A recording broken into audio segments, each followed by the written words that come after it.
মানিত দর্শক এবং শ্রোতাবৃন্দ, আমি ডক্টর আবুল কাশেম মোহাম্মদ মাহবুবুল্লাহ যশোরী বাংলাদেশি সেবা পার্টির পক্ষ থেকে আপনাদের সকলকে জানাই আসসালামু আলাইকুম রহমতুল্লাহ। আল কোরআনের দৃষ্টিতে শাফাত নিয়ে, সুপারিশ নিয়ে কিছু কথা বলবো। কারণ আমাদের দেশের 18 কোটি মানুষ, সে যে ধর্মেরই হোক না কেন, সবাই বসে আছে, কেউ তাদেরকে পরকালে সুপারিশ করে জান্নাতে নিয়ে যাবে।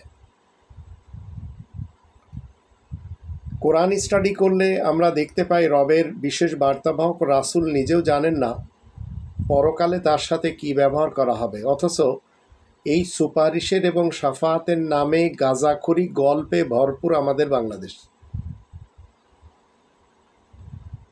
এই কোরআনের 25 নম্বর সূরা আল ফুরকানের 30 নম্বর আয়াত থেকে রাসূল করিম কি বলছেন? বিশেষ বার্তাবাহক রাসূল আল্লাহ তাআলাকে নালিশ করছেন। ওয়াকাল রাসূলু ইয়া রব্বি ইন্না কওমি ইত্তাখাযু হাযাল কুরআনা মাহজুরা। আর বিশেষ বার্তাবাহক রাসূল আল্লাহকে কি বলছেন যে, হে আমার প্রতিপালক, নিশ্চয়ই এরা আমার কওমের লোক, কিন্তু এই কোরআন আঁকড়ে ধরাকে ছেড়ে দিয়েছিল। 46 নম্বর সূরা আল আহকাফের 9 নম্বর আয়াত যদি আমরা দেখি, সেখানে বলা হচ্ছে, কুল মা কুনতু বিদআম মিনার রাসূল ওমা আদরি মা ইউফআলু বি ওয়ালা বিকুম ইন আত্তাবিউ ইল্লা মা ইউহা ইলাইয়া ওমা আনা ইল্লা নাযীরুম মুবিন। তুমি বলে দাও, আমি বার্তাবাহক রাসূল হিসেবে নতুন কোনো বার্তাবাহক নই।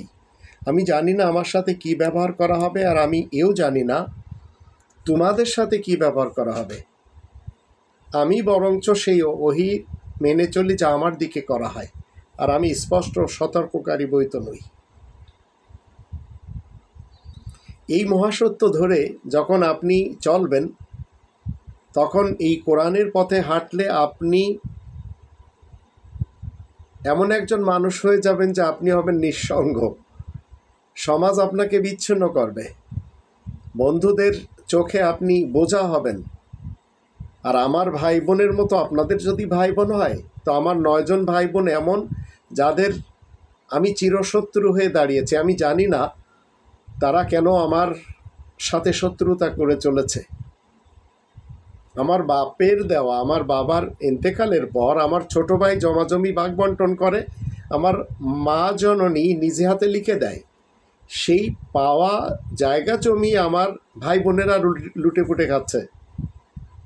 শুধু আমি কোরআনের কথা বলি তাই, আর কোনো কিছু না। আর আমার মাকে আমার থেকে দূরে সরিয়েছে আমার ছোট ভাই শুধু এই কারণে যে তার একটি ধর্মের খোয়ার মাদ্রাসা রয়েছে। সেখানে আমার মায়ের বাবার বাড়ি থেকে যে জায়গা পেয়েছিলেন, সেইগুলি জান্নাতের লোভ দেখিয়ে মাকে জান্নাত কনফার্ম দিয়ে তার ওই মাদ্রাসার নামে লিখে নিয়েছে। তা আপনি যখন কোরআনের কথা বলবেন, আপনি স্বজনদের সামনে প্রশ্নবিদ্ধ হবেন, সন্তানদের সামনেও, স্ত্রীদের সামনেও। আর পৃথিবীতে যারা কোরআনের সঠিক বার্তা নিয়ে বার্তাবাহক হয়ে কথা বলেছে, তারা সবাই কিন্তু সৎ, কিন্তু নিঃসঙ্গ, আর সকলের আক্রমণের লক্ষ্যবস্তুতে পরিণত হয়েছে। তো আমি যখন আমাদের দেশের উলামায়ে কুফফারদের নিয়ে কথা বলি, তো সবাই চায় আমার কল্যাণ নিতে। আল্লাহ তাআলা শান্তির পৃথিবীতে, যদিও এটা নিষ্ঠুর একটি চিত্র। 2005 সালে জামাত শিবির আমার কল্যাণ নেওয়ার জন্য, তাদের কারণে আমাকে জেলে যেতে হয়েছে। যদিও তাদের সাথে আবার ছিল মুফতি ওয়াক্কাজ এমপি, সেই যুগে মুফতি গুলাম রহমান, মৌলানা জলিল হুজুর, আবার যারা এখনও জামাত শিবিরে যে 2 জন মুস্টান্ডে জীবিত রয়েছে, একজন প্রফেসর মুক্তার স্যার, কেশবপুর কলেজের রিটায়ার্ড তিনি, আর একজন হচ্ছে আমাদের গ্রামেরই মহিলা মাদ্রাসার পরিচালক খালেক হুজুর। তো সমাজের এক নিষ্ঠুর চিত্র আমি দেখেছি। আমার জীবনের একটি বড় অংশ জেলে কেটেছে। পাকিস্তানে যখন আমি করাচিতে কোরআনের কথা বলি, 4000 উলামা তারা সবাই আমার বিরুদ্ধে পুলিশ প্রধানের কাছে লিখিত দিয়েছে যে এ যদি করাচিতে থাকে তাহলে আমাদের ধর্মে সমস্যা রয়েছে। পাকিস্তানের যুগে আপনারা 3টি স্লোগান শুনেছেন। 3টি স্লোগান কি? मुसलमान खतरे में है, कश्मीर को फतह करना है, हिंदू हमारा दुश्मन है। তো আজ আমি যখন কোরআনের কথা বলি, তো এই কোরআন আল্লাহ তাআলার শান্তির পৃথিবীতে সকলের জন্য এসেছে। ইন হুয়া ইল্লা যিকরুল লিল আলামিন, জাহানবাসীদের জন্য আল্লাহ এটি পাঠিয়েছেন। কিন্তু যখন আমি আমার দেশের 150 জন উলামায়ে কুফফার যারা আয়াত গোপন করে এদের কথা বলি, তখন এদের অনুসারীরা আমাকে মেরে ফেলে দিতে চায়। আর আমি বারবার বলি যে এরা কোরআনচ্যুত করার জন্য মানুষকে নিয়ে যাচ্ছে হাদিসের দিকে, আরব ইতিহাসের মোহাম্মদ ইবনে আবদুল্লাহর দিকে, যার সত্যায়িত কোরআনের মোহাম্মদুর রসুলুল্লাহ ওয়া খাতামান নাবিয়িন করে না। তো মনে রাখবেন, যে কোনো সত্যবাদী, যে কোনো সৎ এবং যে কোনো নীতিপরায়ণ মানুষ এদেরকে একঘরে করে দিবে ওই জাতি যারা সত্যকে প্রত্যাখ্যান করে বসে আছে। তো আমাদের দেশে সত্য বলা মানে শত্রু তৈরি করা। যখন আমি বলছি যে আরব ইতিহাসের মোহাম্মদ ইবনে আবদুল্লাহ পরকালে কোনো ধরনের সুপারিশ করবে না, আর তার ভণ্ডামির মুখোশ যখন আমি খুলে দিই, আর যখন বলি তার একটি হাদিসও কোরআন মতে ঠিক না, তখন এই সমাজ আমাকে, আর ভালোবাসা তো দূরের কথা, তাদের চোখের কাঁটা হয়ে গেছি আমি। আর তারা একের পর এক আমাকে আক্রমণ করেছে। 2005 সালে তো আমার এলাকা থেকে এই ঘটনা তারা ঘটিয়েছে। তো আমার লেখালেখি বলেন, আমার বক্তৃতাতে বলেন, এ ধরনের হামলা কন্টিনিউ চলে এসেছে। জামাত শিবিরের বিপক্ষে যখন কোরআনের আয়াত তুলে ধরে আমি কথা বলি, তখন তারা এমনভাবে গালি দেয় যেগুলি বুঝতে পারবেন যে এই গালিগুলি তারা শিখেছে। তো সৎ মানুষের নিঃসঙ্গতা কেন? কারণ সৎ মানুষের জন্য মিথ্যার ভিড়ে জায়গা নেই। আজ যে 20 কোটি টাকা খরচ করে জামাত ঢাকাতে জলসা করলো, এই 20 কোটি টাকা তারা ইচ্ছা করলে অনেক মানুষকে দিতে পারত, কিন্তু দিবে না। তারা এই জনসভাতে বলতে পারতো আপনারা কোরআন স্টাডি করুন, বলবে না। তারা ইচ্ছা করলে বলতে পারতো যে কোরআনের 5টি দাবি আপনাদেরকে মেনে চলতে হবে। 1 নম্বর দাবি, কোরআনকে শতভাগ কনস্টিটিউশন হিসেবে মেনে নিতে হবে, যে এটি নির্ভুল কনস্টিটিউশন, এটি বলবে না তারা। 2 নম্বর, কোরআনের ভাষায় কোরআন শিখতে হবে। 3 নম্বর, মাতৃভাষায় কোরআন জানতে হবে। 4 নম্বর, কোরআন মতে জীবন কাটাতে হবে। 5 নম্বর, কোরআনে তাবলিগ করতে হবে। এগুলি এরা বলবে না বড় বড় জনসভাতেও। কিন্তু এরা বলবে কি, মোহাম্মদ খাদিজার কাওবয় ছিলেন, এটি আজহারি সাহেব যশোরে যেয়ে বলে আসছেন। একজন সত্যবাদী ব্যক্তি, রবের বিশেষ বার্তাবাহকের কাজ কি? যখন অন্যায় দেখেন প্রতিবাদ করেন, যখন দুর্নীতি দেখেন মুখ বন্ধ রাখেন না,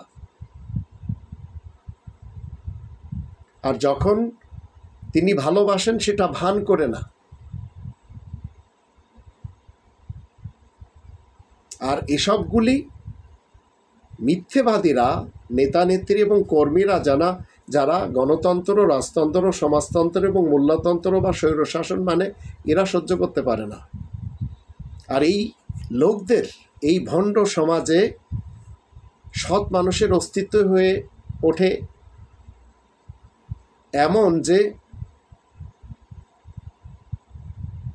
এই লোকদের সামনে যখন আপনি আয়না হয়ে দাঁড়াবেন, তো এরা যখন নিজেদের কুৎসিত চেহারা আয়নাতে দেখতে পাবে, আপনার সত্য কথা শুনে তখন ভয় পাবে।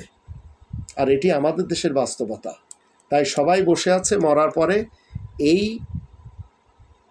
ধর্মজীবী আগুনখোর বক্তারা বলেই চলেছে রাজনীতিবিদদের, দুর্নীতিবাজ, দুষ্কৃতিকারী, ভ্রষ্টাচার এবং নৈরাজ্য সৃষ্টিকারী আর ষড়যন্ত্রকারীদের পক্ষ থেকে টাকা খেয়ে বলছে পরকালে তাদের বিশ্ব নবী, তাদের বানানো আখিরি নবী, আখিরি রসুল এই লোকদেরকে সুপারিশ করে জান্নাতে নিয়ে যাবে। আর এটি সব ধর্মে রয়েছে, খ্রিস্টান এবং ইহুদিদের মাঝেও, হিন্দুদের মাঝেও রয়েছে। তো আপনি যদি কর্মক্ষেত্রে সৎ হন, তো সৎ কর্মকর্তা মানেই অস্বস্তিকর ব্যক্তি এদের দৃষ্টিতে। পরিবারের মধ্যে সৎ হবেন, তো সৎ সদস্য মানেই অতিরিক্ত নীতিবান বা বেমানান। সমাজে সৎ হবেন মানেই বিষাদগ্রস্ত, পিছিয়ে পড়া ঘরকুনে। অথচ সৎ মানুষেরাই মানুষের জন্য সবচেয়ে বেশি ভাবে, তারা অন্যায় মেনে নেয় না, যার জন্য তারা অবাঞ্ছিত হয়। তা আমি রব্বানী কনস্টিটিউশনকে নিয়ে আমার জাতির সামনে দাঁড়িয়েছি, বাংলাদেশি সেবা পার্টির হয়ে আমি কথা বলি। তো সত্যকে আঁকড়ে ধরা মানে আত্মত্যাগ। আর ইতিহাস বলছে পৃথিবীর যে কোনো সত্যবাদী, যে কোনো বিপ্লবী চিন্তাবিদ, তারা সবাই নিঃসঙ্গ ছিলেন, কারণ তাদের সততা ছিল। সমাজের কাছে এই তাদের সততাই হচ্ছে একটি শাস্তি, যা আমরা কিছুটা হলে ডক্টর মোহাম্মদ ইউনূস স্যারের ব্যাপারে দেখতে পাচ্ছি।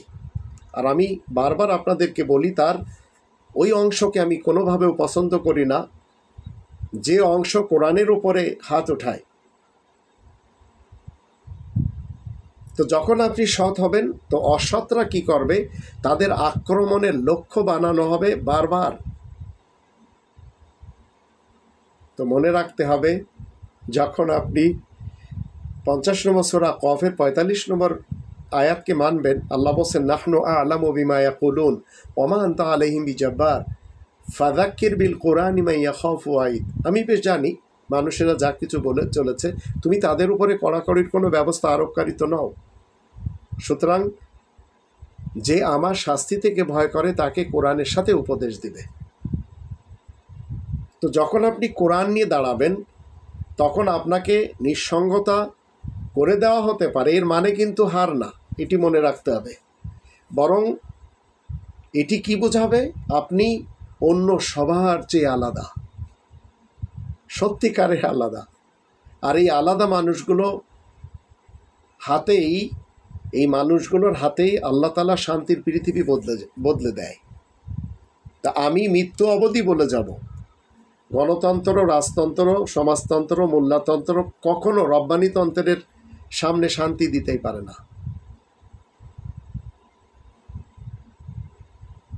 তা আপনি যখন কোরআনের কথা বলবেন, তো যারা আপনার কথা কান লাগিয়ে শুনবে, হয়তো তাদের চোখে জল আসবে, কিন্তু যখন ষড়যন্ত্রকারীরা শুনবে, তাদের চোখে আগুন এনে দিবে, আপনাকে হামলা করতে চাইবে। সর্বযুগে সকল মানুষেরাই নিঃসঙ্গ যারা সৎ হয়, আর সকলের আক্রমণের লক্ষ্যবস্তুতে পরিণত হয়। তবে আপনাকে সত্যকে ভালোবাসতে হবে, আপনাদের জানতে হবে এই পথটি অনেক কঠিন, কিন্তু এই পথই শেষ পর্যন্ত আলোয় ভরে ওঠে। আর এই পথ আপনাকে বলে দেবে, কোনোভাবেও কোনো মানুষ কারোর সুপারিশ নিয়ে জান্নাতে যাবে না। 150 জন প্লাস উলামায়ে কুফফার আমাদের দেশে সবাইকে বলে চলেছে, তাদের মোহাম্মদ ইবনে আবদুল্লাহ ইবনে আব্দুল মুত্তালিব ইবনে হাশেম পরকালে শাফিউল মুজনবিন, যত পিচাস, বলৎকার, জিনাখোর, চোর, ডাকাত, বাটপার, যারা কাফের, ফাসেক, জালিম তার উম্মত রয়েছে, সবাইকে সে সুপারিশ করে জান্নাতে নেবে। গাঁজাখুরি কথা কোরআনের মুহাম্মদুর রাসূলুল্লাহ ওয়া খাতামান নাবিয়িন দ্বারা একটু সত্যায়িত না।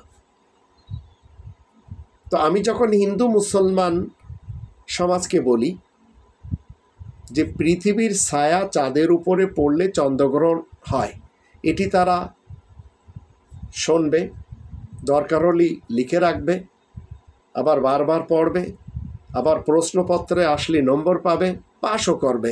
কিন্তু মজার ব্যাপার হলো যখন সত্যি সত্যি এই চন্দ্রগ্রহণ লাগে তখন হিন্দু সমাজ কি করে, বলে চন্দ্রকে রাহু গ্রাস করেছে। আর এটি বলে তারা ঢোল, করতাল, শঙ্খ নিয়ে রাস্তায় বের হয়, আর মুসলমানেরা মসজিদে যায় এবং তারা বলে হুজুররা বলেছেন, এটি আরব ইতিহাসের মোহাম্মদ ইবনে আবদুল্লাহ বলেছেন মসজিদে যেয়ে নফল পড়তে হবে। তো এই জাতি তো কোরআন থেকে ঘুমিয়ে আছে, এই জাতিকে ঘুম থেকে জাগানো আদৌ কি সম্ভব? কিন্তু আমি বলে চলেছি এই জাতি কোরআনের 5টি দাবি জানে না, তাই মানেও না। তা আমি যখন রব্বানি প্ল্যান বাস্তবায়ন করার জন্য বাংলাদেশি সেবা পার্টির পক্ষ থেকে আপনাদের সামনে কথা বলি, তো মনে রাখবেন রব্বানি শাসন ব্যবস্থাকে, শরিয়া শাসন ব্যবস্থাতে আতঙ্কিত হয় কারা? আতঙ্কিত থাকে যারা চোর, যারা ডাকাত, যারা খুনি, যারা বদমাশ, এরাই তো। আর এরাই আমাদের দেশে দুটি ফ্যামিলির যে ব্যবসা, বিএনপি মার্কা মুসলমান এবং আওয়ামী লীগ মার্কা মুসলমান, আর তৃতীয় হচ্ছে মাদ্রাসার মুতামিম, যারা ধর্মকে কেন্দ্র করে ধর্মের খোয়ার মাদ্রাসা খুলে বসে আছে। এরা সবাই ভয় পাবে, কারণ এরা জানবে যে মাদ্রাসাতে আপনি কি পড়াচ্ছেন। পাদের দোয়া, হাগার দোয়া, মুতার দোয়া, টয়লেটে যাওয়ার দোয়া, বের হওয়ার দোয়া, স্ত্রী সহবাসের দোয়া, ঋণ পরিশোধের দোয়া, এগুলোর সাথে কোরআন যায় না। তো রব্বানি বিধান যখন আপনি মানবেন তখন রব্বানি বিধান আপনাকে এমনভাবে গড়ে নেবে যে এই পৃথিবীতে আপনি কারোর মুখাপেক্ষী হবেন না আল্লাহ ছাড়া, আর পরকালে আপনার জন্য কোনো সুপারিশ লাগবে না, জান্নাতে চলে যাবেন। তো আজ যারা গণতন্ত্র মেনে চলেছে আমাদের দেশে, দেখবেন জামাত বলেন, চরমোনাই বলেন, হিফাজত বলেন, সব মৌলবীরা, সব ধর্মের পার্টিরা যারা ইসলামকে লেবেলে ব্যবহার করে, সেকেলে না, এরা সবাই গণতন্ত্রের মাধ্যম দিয়ে ইসলাম প্রতিষ্ঠা করতে চায়। তো গণতন্ত্র ব্যর্থ হয়েছে, রাজতন্ত্র ব্যর্থ হয়েছে, সমাজতন্ত্র ব্যর্থ হয়েছে, মোল্লাতন্ত্র ব্যর্থ হয়েছে। আর পশ্চিমা যে সভ্যতা, সেটি সভ্যতা না, অসভ্যতা, ধ্বংসের পথে আজ।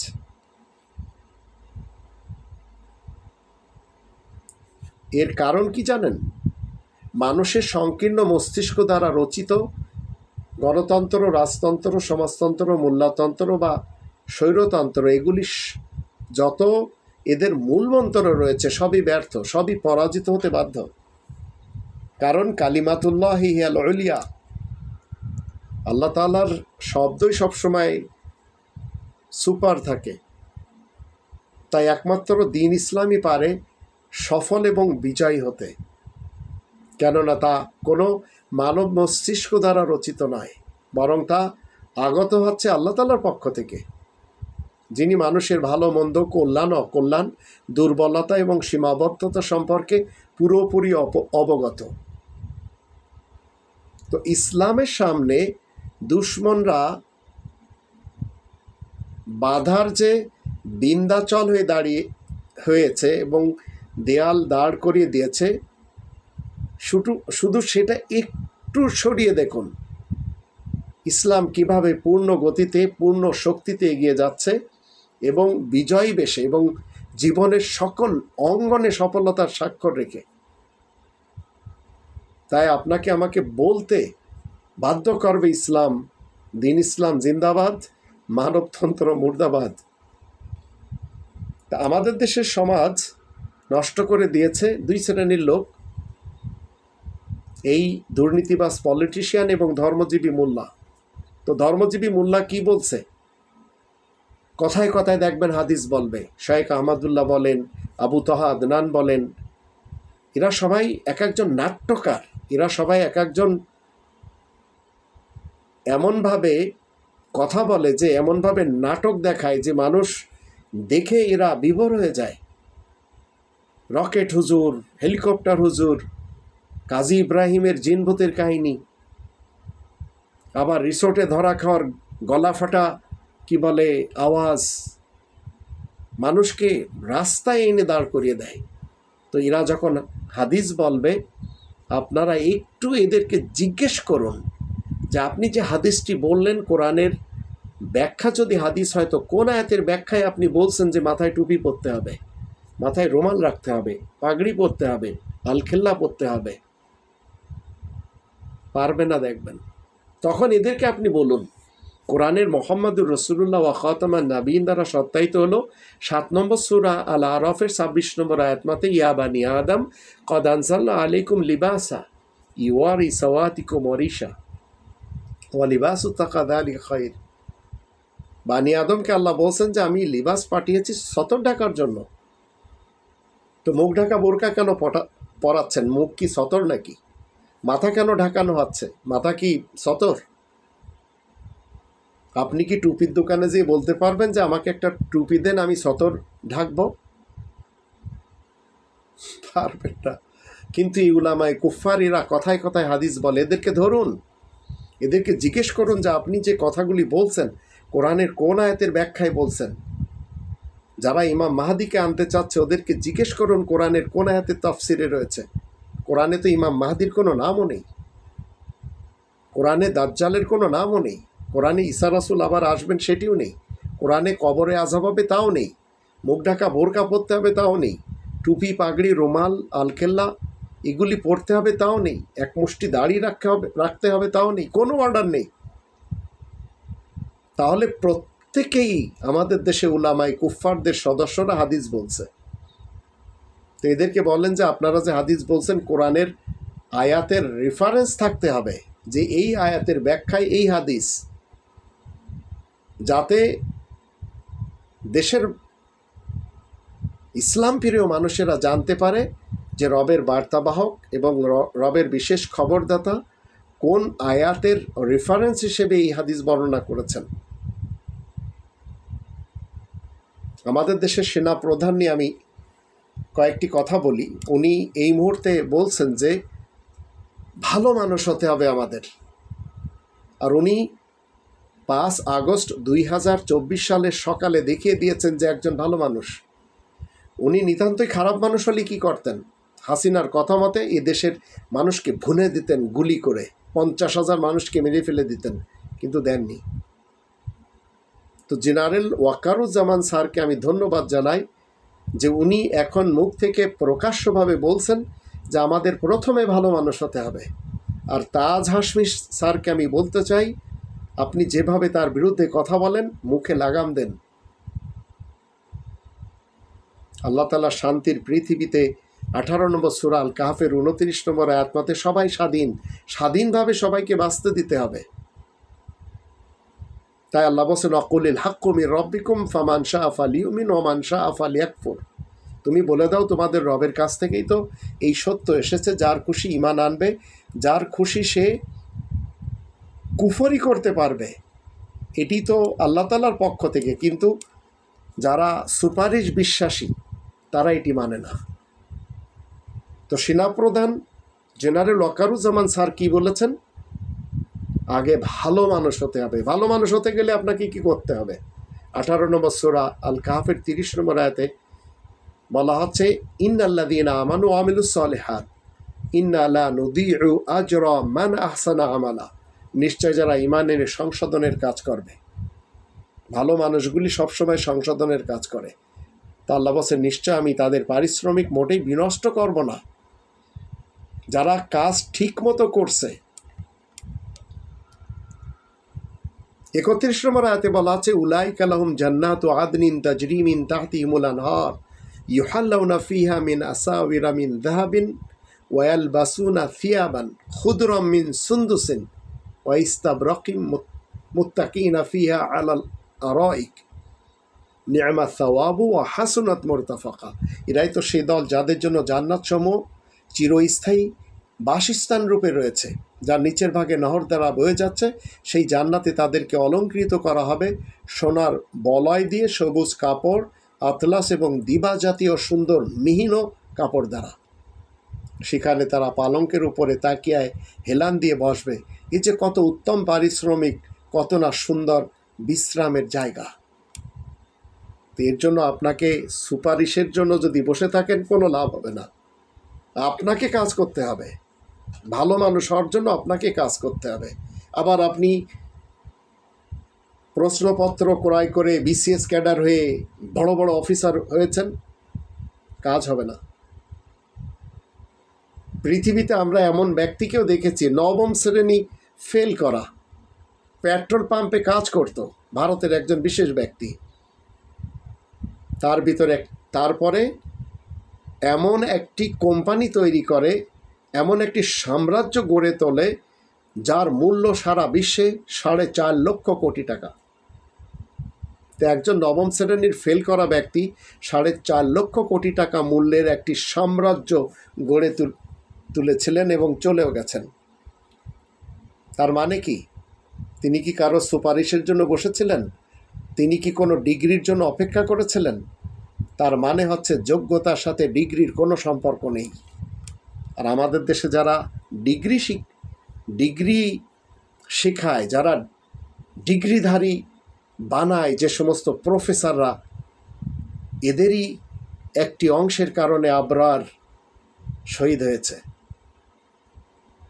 আবার এমন কিছু অসভ্য স্টুডেন্টস, যাদের ভিতরে এমন সদস্যও আমরা জেনেছি 100 মেয়েদের সাথে কুকর্ম করে সেঞ্চুরি করেছে। আবার এমনদেরও আমরা জানি যারা শিক্ষাঙ্গনে গাঁজা চাষ করে। তো এমন লোকও আমরা পৃথিবীতে দেখি 4 ক্লাস পড়াশোনা করে এমন একটি কলকাতাতে বড় সাম্রাজ্য তৈরি করেছিল, যেখানে লক্ষ লক্ষ মানুষ কাজ করে। 4 শ্রেণী পাস, 4 ক্লাস পড়েছে, 4র্থ শ্রেণী থেকে আর পড়েনি। একটা লোটা নিয়ে শুধু কলকাতায় এসেছে আর বিশাল সাম্রাজ্য গড়ে দিয়েছে। এবং সেই লোকটি কি বলেছে? যদি আমরা শিক্ষাকে জীবনের সাথে তুলনা করি, তাহলে আমাদের এই শিক্ষার কোনো দাম নেই। যে শিক্ষা শুধুমাত্র আপনাকে A+ GPA 5 পাওয়ার জন্য শেখানো হয়। এক সময় সেই লোকটি বলছে যে আমি অসহায় ছিলাম, এখন একটি কোম্পানি তৈরি করেছি যেখানে কোনো ডিগ্রি তার কাছে ছিল না, ক্লাস 4 থেকে চলে এসেছে। তো জ্ঞানের আসল পরিচয় কি? আপনার ভিতরে গুণ থাকতে হবে। এমন এমন রাজা আমরা দেখে চলেছি যাদের শিক্ষাগত যোগ্যতা নেই, কিন্তু প্রধান আসনে বসেছে। আর যোগ্যতা না থাকার কারণে, গুণ না থাকার কারণে শুধু মানুষ মেরেছে। তাই আমরা পিলখানার ঘটনা, শাপলা চত্বরের ঘটনা, হলি আর্টিজেনের ঘটনা, গ্রেনেড হামলার ঘটনা, এগুলি সবই দেখেছি। কিন্তু তারা বসে আছে, মৃত্যুর পর তাদের সুপারিশ করা হবে। তা আমি যারা শিক্ষক রয়েছে তাদেরকে বলতে চাই, ধর্মের শিক্ষক হোক, জেনারেল শিক্ষক হোক, আপনারা শুধু মনে করবেন না যে ছাত্রদের আপনারা শিক্ষক। আপনারা ছাত্রদের সাথে যখন ছাত্র হবেন, তখন আপনাদের এই শিক্ষা কাজ দিবে। যেমন ধরুন, একজন দুটো গরু নিয়ে যখন হাল চষে, তো লাঙ্গলের যে খুঁটিটা হাতে নেয়, জোয়াল চাপানো দুটি গরুর সাথে এই চাষি নিজেই 3য় নম্বর গরু হয়ে যায়। তখন ওই গরু দুটো তার কথা শোনে, ডানে যেতে বললে ডানে যায়, বামে যেতে বললে বামে যায়। তা আমাদের দেশের শিক্ষকরা এতটাই উদ্ধত্ত হয়ে আছে যে তারা ছাত্রদের হাতে পিটুনিও খায়, কারণ তারা মনে করে আমরা শিক্ষক, ছাত্ররা কিছুই জানে না।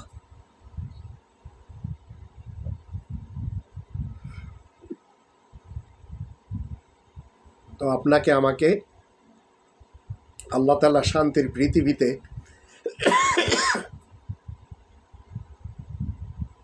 এই সুপারিশের মতবাদ বাদ দিতে হবে। গণতন্ত্রকে আপনারা যারা মেনে চলেছেন, খোদ আমেরিকার মাটিতেই গণতন্ত্র প্রত্যাখ্যান করার এখন ভিত্তি গড়ে তুলছে কিছু মানুষ। তারা এটি আর পছন্দ করছে না যে 4 বছর 5 বছর পর পর একজন আসবে আর তার ইচ্ছা মতো চালাবে, যেমন আমাদের দেশটি এই মুজিব এবং জিয়া ফ্যামিলি একের পর এক চালিয়েছে। এটি আমাদের দেশের শিক্ষিত সমাজ আর পছন্দ করছে না। কিন্তু ডক্টর মোহাম্মদ ইউনূস স্যারকে সবাই চাচ্ছেন যে চিরকাল থাকুক।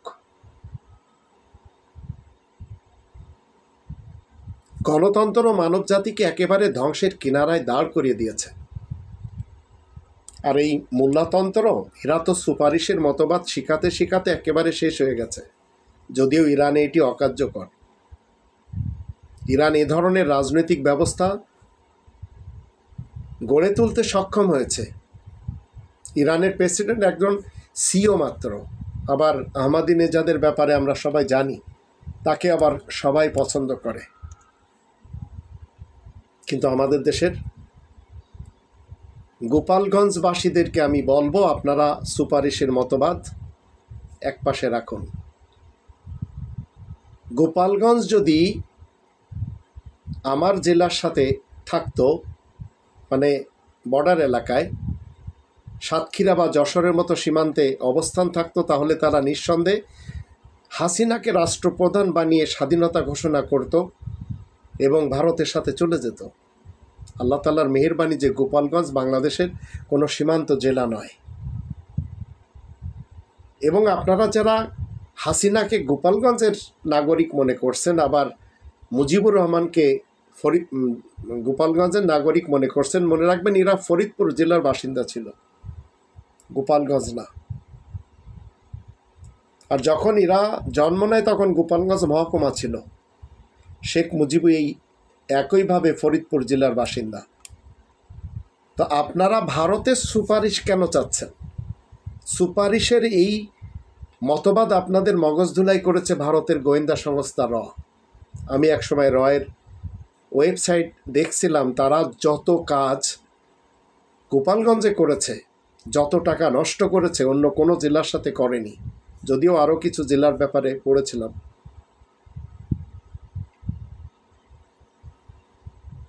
তো আমি বাংলাদেশের এই মুহূর্তে চলমান সরকারকে বলবো, গোপালগঞ্জটি কী করুন, কেটে দিন।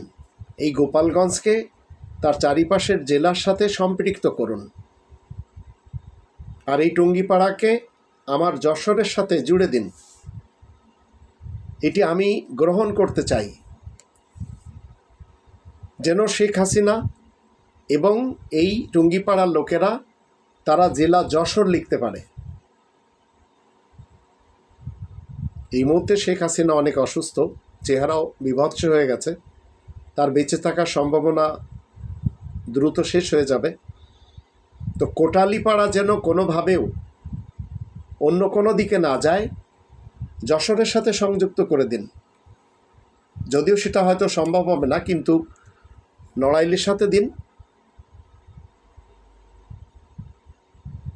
আমি চাই গোপালগঞ্জবাসী এই ভারতের রয়ের সুপারিশ ছাড়া এরা বাঁচুক।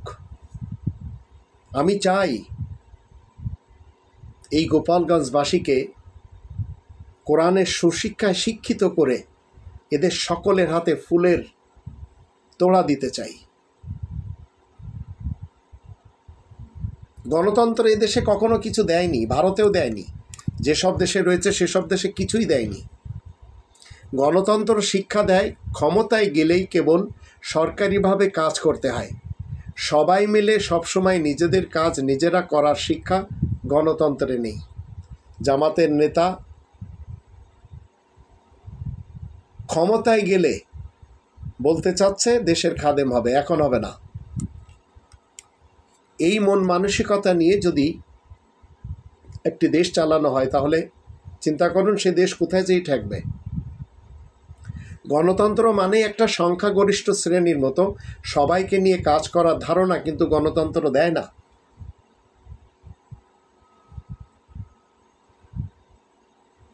আপনি আজ ঢাকা শহরের কোনো ব্যক্তিকে জিজ্ঞেস করুন বা গ্রামে যে জিজ্ঞেস করুন যে আপনাদেরকে বিএনপি কিংবা জামাত বা এই যে বিলুপ্ত হয়েছে আওয়ামী লীগ কত টাকা দিয়েছে, কি উপকারে এসেছে, অধিকাংশরা দেখবেন বলবে না, কিছুই দেয়নি। তবে ভোটের সময় হয়তো কটা টাকা পেতে পারে এরা। তো গণতন্ত্রের নতিজা, এর ফল কখনো ভালো হয় না। সুপারিশের মতবাদ বাদ দেন, পরকালে যেমন মোহাম্মদ ইবনে আবদুল্লাহকে ফিট করে রেখেছে, এই কালে বিএনপি মার্কা মুসলমান, আওয়ামী লীগ মার্কা মুসলমান, এই দুই দলের সাথে যারা সম্পৃক্ত ছিল এবং আছে, আবার জামাত ইসলাম বা হেফাজতে ইসলাম বা ইসলামী শাসনতন্ত্র, এরা সবাই শুধুমাত্র বিশ্বাস করে চলেছে সুপারিশের মতবাদ। কারণ এরা যখন ক্ষমতায় কেউ আসবে, সুপারিশ পেয়ে চাকরি নেবে, যোগ্যতা তো কারণেই।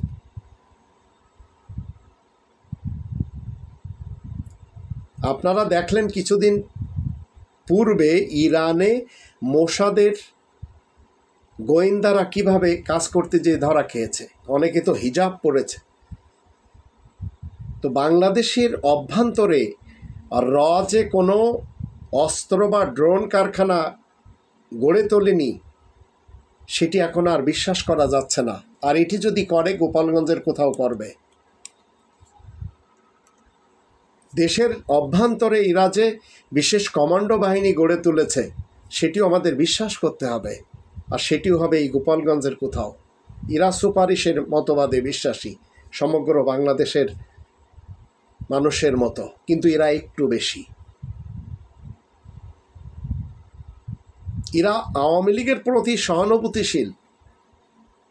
এরা ভারতের সাথে কমিট করেছে। এরা ভারতকে বাঁচানোর জন্য, এরা হাসিনাকে বাঁচানোর জন্য, মুজিবের কবরকে বাঁচানোর জন্য এরা ঘরে ঘরে দুর্গ গড়ে তুলবে। এরা কি করবে? অস্ত্র তৈরি করবে। এর জন্য ভারতের সবচেয়ে বেশি কাজ করে। আর এই গোপালগঞ্জে যত মসজিদ মাদ্রাসা রয়েছে, এখানেও ভারতের গোয়েন্দা সংস্থা অনেক কাজ করে। সেদিন আপনারা দেখলেন, যেদিন এই হাসনাতদের সাথে এরা যে ব্যবহারটি করলো, মসজিদ থেকে বলা হচ্ছে আপনাদের যার যা আছে নিয়ে বেরিয়ে পড়েন, এখানে যারা এসেছে কেউ যেন ফেরত না যায়, এই টাইপের কত স্লোগান। তো জামাতের আজ যে সমাবেশ হয়েছে, 20 কোটি টাকা তো খরচ হতে পারে, কিছু কম বা বেশি, কিন্তু সারা দেশে এদের কি কোনো প্রজেক্ট রয়েছে যার মাধ্যমে এরা গরিবদের কোনো উপকার করবে? দরিদ্র জনগোষ্ঠীর জন্য এদের কাছে কোনো ফ্রি চিকিৎসার ব্যবস্থা আছে?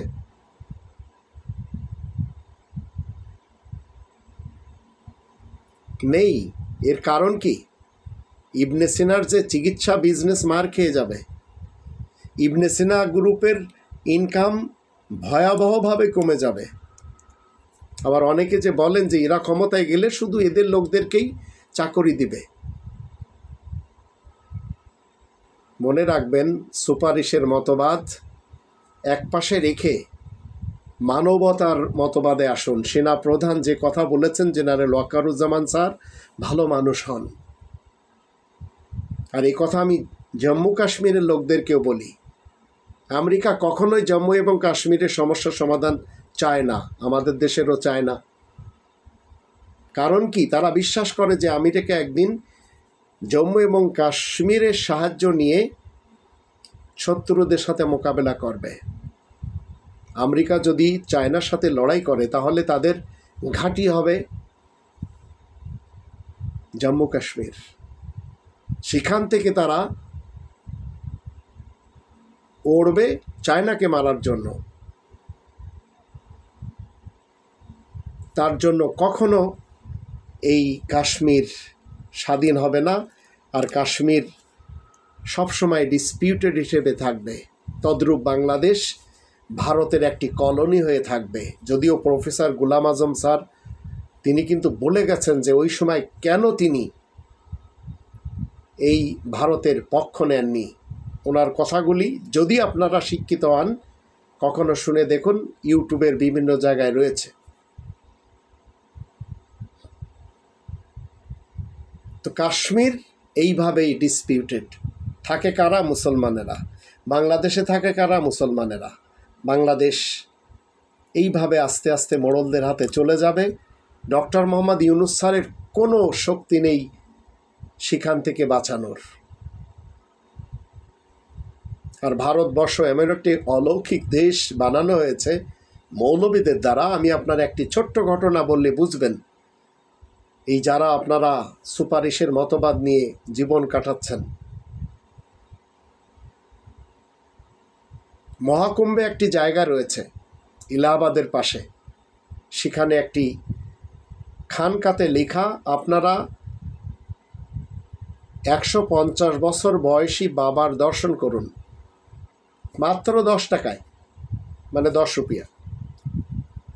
তো সেই 10 রুপিয়ার টিকিট করে যখন ভিতরে যাই, দেখি একটা ছেলে 35-40 বছর বয়স হবে, যুবক, সে ধূপবাতি জ্বালিয়ে তপস্যা করছে।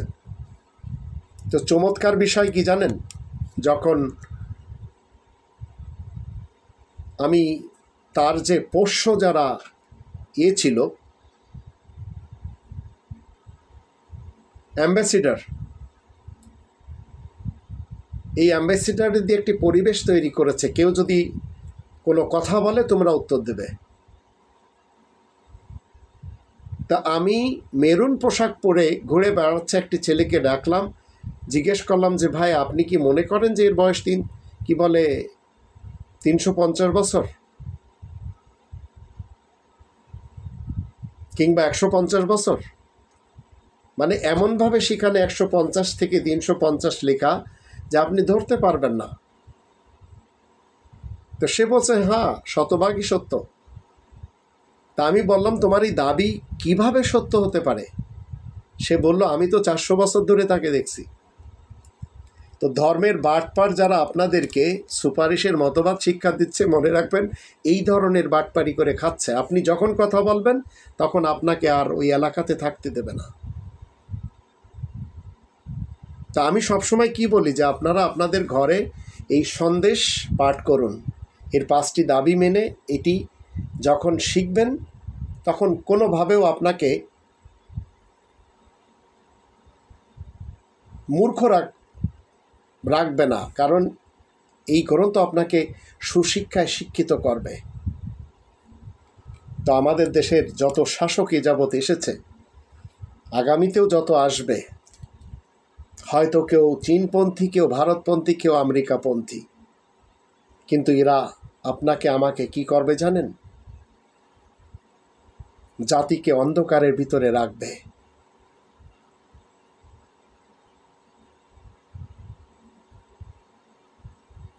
তো আপনাকে আমাকে জানতে হবে পথের ভিতরে যে রাস, সেটিকে বলা হয় রাজপথ।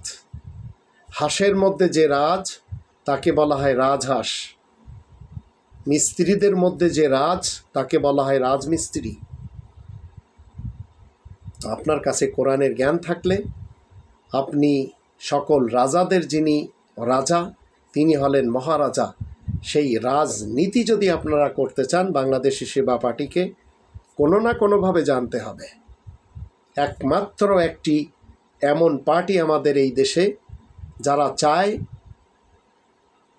প্রজারা যেন অন্ধকারে না থাকে, আর অন্যান্য পার্টির সবাই চায় তারাই রাজনীতি করবে দুর্নীতি করার জন্য, আর তারাই প্রজাদেরকে অন্ধকারে রাখবে।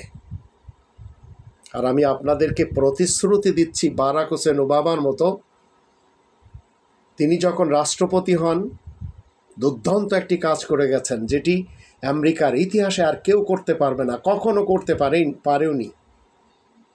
তিনি আসার পরে জনগণকে একটি প্রতিশ্রুতি দিয়েছিলেন আসার পূর্বে, যে আমি যদি রাষ্ট্র ক্ষমতায় আসতে পারি তাহলে গত 50 বছরে আমেরিকার সংঘটিত সমস্ত কেলেঙ্কারি ফিরিয়ে আনব, যা সুইস ব্যাংকে টাকা হিসেবে, ডলার হিসেবে রাখা হয়েছে।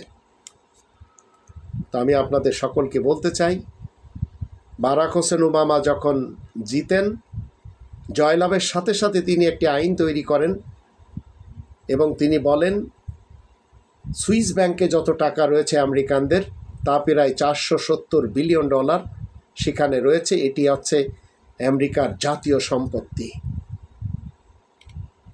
তো আমেরিকা তার ঐতিহ্য অনুসারে একটি আইন তৈরি করে একটি কপি সুইজারল্যান্ডকে পাঠায়, আর সুইস সরকার সেটি রেখে দেয়, চিন্তা করে কী বা করবে সে।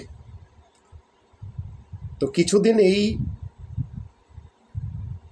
নথি আটকে রাখার পর আমেরিকা আস্তে করে খুব সুন্দরভাবে বারাক হোসেন ওবামা হুমকি দেয় সুইজারল্যান্ডকে এবং বলে, দেখো, আমরা আফগানিস্তানকে ধ্বংস করেছি, আমরা ইরাককে ধ্বংস করেছি, লিবিয়াও ধ্বংস হয়েছে, তোমরা তো ছোট্ট একটা সুইজারল্যান্ড, তোমাদের ধ্বংস করতে শুধু আমাদের একটি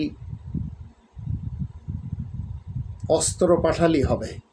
খালি এতটুকু বলাই দেরি, 470 বিলিয়ন ডলার টাকা দিয়ে দিল সেই সুইস সরকার, আমেরিকাকে ফিরিয়ে দিল। তো আমি বাংলাদেশি সেবা পার্টির পক্ষ থেকে আপনাদেরকে বলতে চাই, আপনারা বিভিন্নভাবে দল গঠন করছেন যে আমাদের দেশের রিজার্ভ চুরি হয়েছে, মানুষেরা টাকা পয়সা নিয়ে ভিন দেশে চলে গেছে, এগুলো কিভাবে আনতে হবে। তো এই ছোট ছোট ট্রাইবস যদি তৈরি করেন, কোনোদিন আসবে না।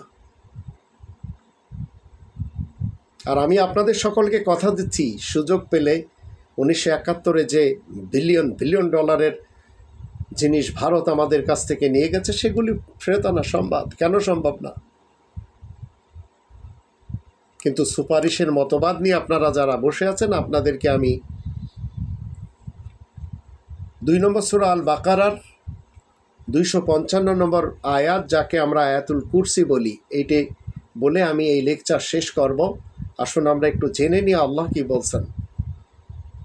আল্লাহু লা ইলাহা ইল্লা হুয়াল হাইয়ুল কাইয়্যুম লা তাআখুযুহু সিনাতুন ওয়ালা নাওম লাহু মা ফিস সামাওয়াতি ওয়া মা ফিল আরদ মান যাল্লাযী ইয়াশফাউ ইনদাহু ইল্লা বিইজনি ইয়ালামু মা বাইনা আইদিহিম ওয়া মা খালফাহুম ওয়া লা ইউহিতুনা বিশাইইন মিন ইলমিহি ইল্লা বিমা শাআ ওয়াসি'a কুরসিয়্যুহুস সামাওয়াতি ওয়াল আরদ ওয়া লা ইয়াউদুহু হিফযুহুমা ওয়া হুয়াল আলিয়্যুল আযীম। একমাত্র আল্লাহ ছাড়া আর কেউ বিধানদাতা নেই। আল্লাহু লা ইলাহা ইল্লাহু আল হাইয়ুল কাইয়্যুম। আল্লাহ হলেন চিরঞ্জীব এবং সব কিছুর রক্ষাকর্তা। আপনি কেন সুপারিশের মতবাদ নিয়ে বসে আছেন? আল্লাহ কি বলছেন যে সুপারিশের মতবাদ নিয়ে বসে থাকো? লা তাআখুযুহু সিনাতুন ওয়ালা নাওম, তন্দ্রা এবং ঘুম আল্লাহকে পায় না। আসমান সমূহ এবং জমিনের সবকিছু একমাত্র আল্লাহ তাআলার। মান যাল্লাযী ইয়াশফাউ ইনদাহু ইল্লা বিইজনি, এমন কে আছে যে নাকি আল্লাহ তাআলার আইন ছাড়া আল্লাহর কাছে সুপারিশ করবে?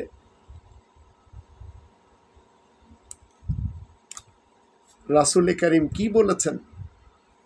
ওয়াকালা রাসূল ইয়া রাব্বি ইন্না কওমি ইত্তাখাযু হাযাল কুরআনা মাহজুরা। রাসূল করিম কি বলছেন? রবের বিশেষ বার্তা পাও, হে আমার রব, বিনা সন্দেহে আমার কওমের লোক এই কোরআন আঁকড়ে ধরাকে ছেড়ে দিয়েছে। তা কেউ নেই আল্লাহ তাআলার আইন মতে ছাড়া সুপারিশ করার, আর কেউ সুপারিশ করবে না। হ্যাঁ, তখন করতে পারবে যখন হাত্তা ইয়ালিজাল জামালু ফি সাম্মিল খিয়াত, উটের উট যখন সূচে ছিদ্র দিয়ে পার হবে তখন সম্ভব। আর এটা কি সম্ভব? তো আল্লাহ বলছেন যা কিছু মানুষের সামনে আছে, যা কিছু মানুষের পিছনে আছে, সবই আল্লাহ জানেন। আল্লাহ তাআলার জ্ঞান ভাণ্ডারে সামিল কোনো বিষয়ে সব কিছু জানা কারোর পক্ষে সম্ভব নয়। আল্লাহ যতটুকু ইচ্ছা করেন সে কথা আলাদা। আল্লাহ তাআলার আসন আসমান সমূহ জমিনের সব জায়গায় ঘিরে রয়েছে। এ দুটোর হিফাজত করা আল্লাহ তাআলার পক্ষে মোটেই কঠিন নয়, কেননা আল্লাহ হলেন সর্বোচ্চ মহান ও বিপুল প্রতাপশালী। তাই আসুন আমরা সবাই এই সুপারিশের মতবাদকে একপাশে রেখে দুনিয়ার বেলায় হোক বা পরকালের বেলায় হোক এই দুই ধরনের লোকদের থেকে দূরে সরে আসতে হবে। তাহলে আপনি পৃথিবীতে সুখ পাবেন, নইলে পাবেন না। এই সব মতবাদ নিয়ে এই কাচড়া পট্টিতে, এই মেথর পট্টিতে আর এই আবর্জনার ভিতরে জীবন কাটাতে হবে। আল্লাহ আমাদের সবাইকে কোরআনের 5টি দাবি জেনে মেনে সেই মতে আমল করার তৌফিক দান করুন। ওমা আলাইনা ইল্লাল বালাগুল মুবিন।